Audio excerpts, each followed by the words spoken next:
Dan untuk mendalami terkait kejadian perusakan Masjid Ahmadiyah di Kabupaten Sintang, Kalimantan Barat sudah terhubung melalui sambungan Zoom dengan Kabid Humas Polda Kalimantan Barat, Kombes Pol Doni Charles, dan juru bicara Jemaah Ahmadiyah Indonesia, Yendra Budiana. Selamat sore, Bapak-Bapak.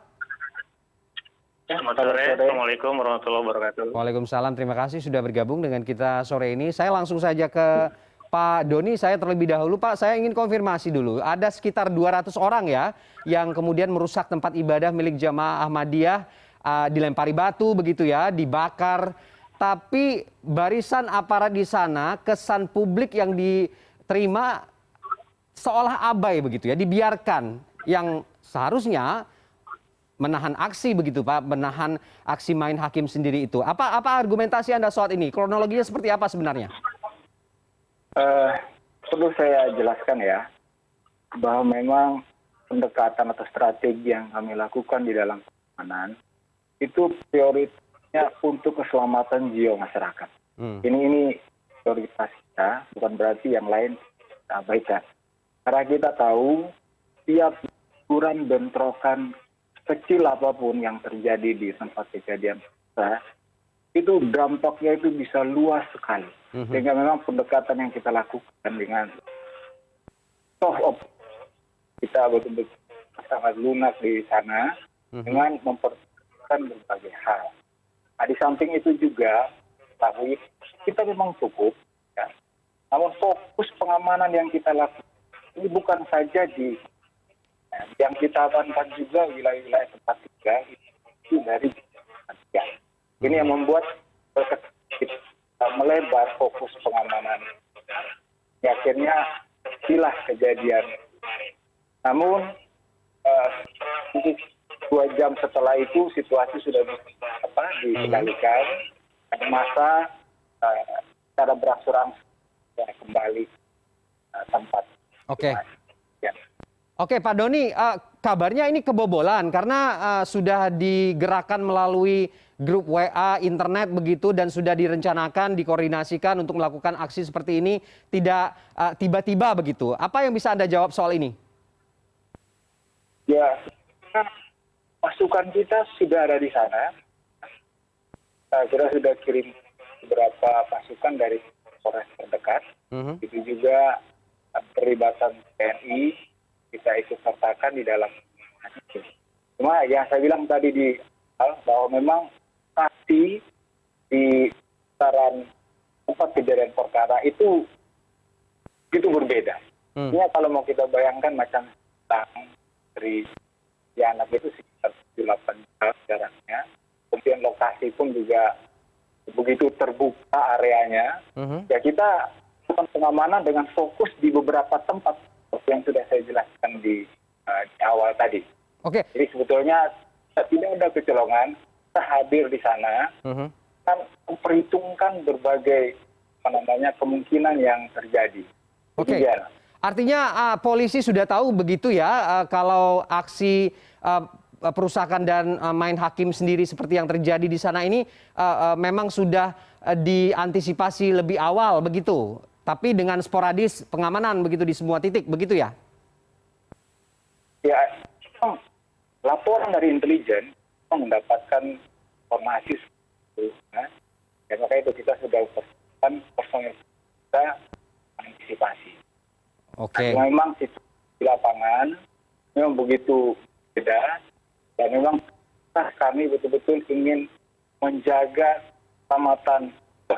Dan memang untungnya kemarin tidak ada satupun masyarakat dari jamaah Ahmadiyah, dari para pengunjuk rasa yang.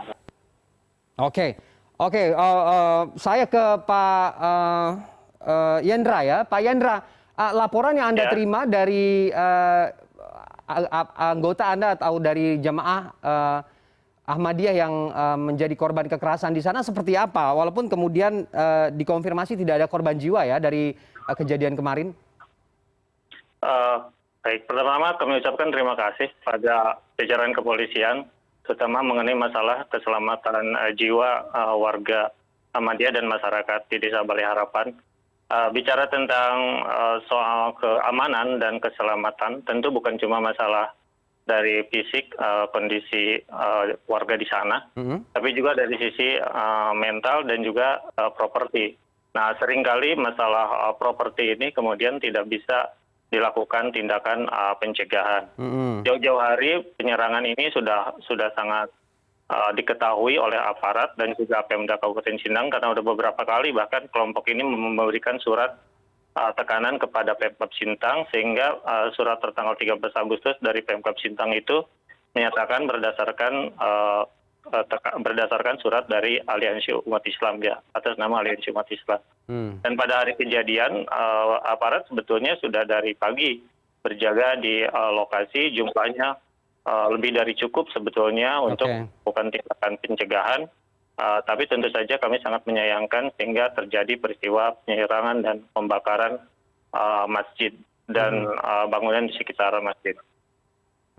Oke, bagaimana kemudian tindak lanjut yang ingin Anda dapatkan begitu? Artinya 2005 kalau saya tidak salah juga pernah kejadian yang sama di tempat yang sama. Selang beberapa waktu, tapi kemudian kondisi ini berulang. Apa sebenarnya yang ingin Anda diskusikan agar kekerasan seperti ini tidak terjadi lagi? Yang paling mendesak pertama adalah sebetulnya harapan kami adalah statement dari Kapolri. Karena statement dari Bapak Kapolri itu pasti akan menurunkan eskalasi potensi konflik.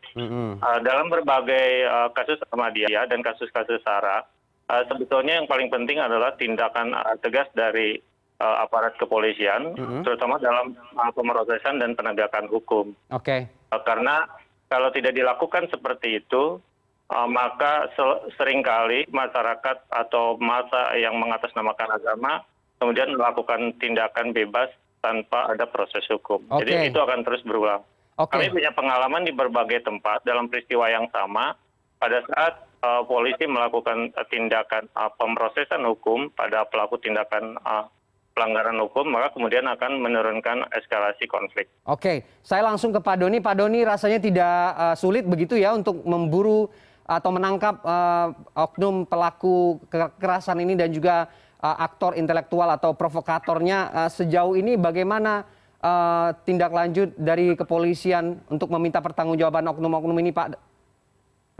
Ya, jadi tim kami itu dari jajaran hukum bekerja sama dengan saat ini lagi kita mohon waktu, semoga dalam waktu kita sudah bisa hasil terkait dengan ini.